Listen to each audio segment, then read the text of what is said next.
अगर आपने अभी तक हमारा चैनल सब्सक्राइब नहीं किया तो अभी सब्सक्राइब करें और बेल आइकॉन को क्लिक करके हमारी लेटेस्ट वीडियोस के बारे में अपडेट जानें। सब्सक्राइब कीजिए और हम आपको लिए चलेंगे आपकी फेवरेट वीडियो की तरफ।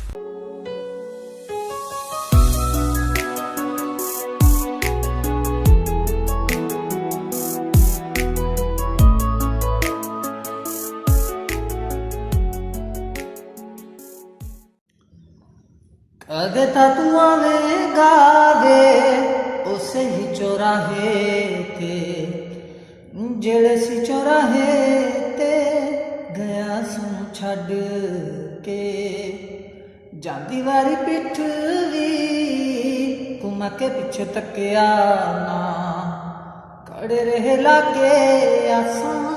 अखियां नू अड के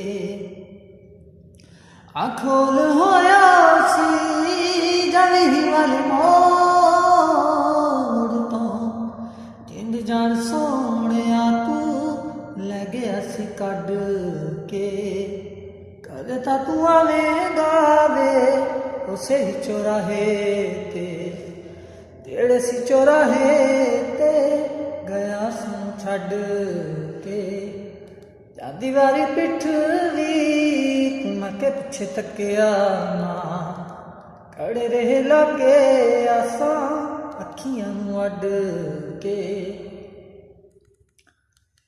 इंज तक खेड के खिडाणिया सुटदा ना जीवे मैनू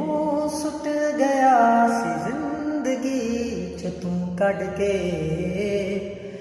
ਇਹਦੇ ਨਾਲ ਚੰਗਾ ਇੱਕੋ ਵਾਰੀ ਮਾਰ ਦੇਂਦਾ ਮੈਨੂੰ ਕਿਉਂ ਕਰਦਾ ਹਲਾਲ ਪੋਟਾ ਪੋਟਾ ਵੱਢ ਕੇ ਹੁਣ ਵੀ ਤੂੰ ਦਾਗਰਿਆ ਜਾਂਦਾ ਨਾ ਪੁਲਾ ਮੈਂ ਤੂੰ ਤਾਂ ਰਚ ਗਿਆ ਸੀ ਰਗ ਰਗ ਚ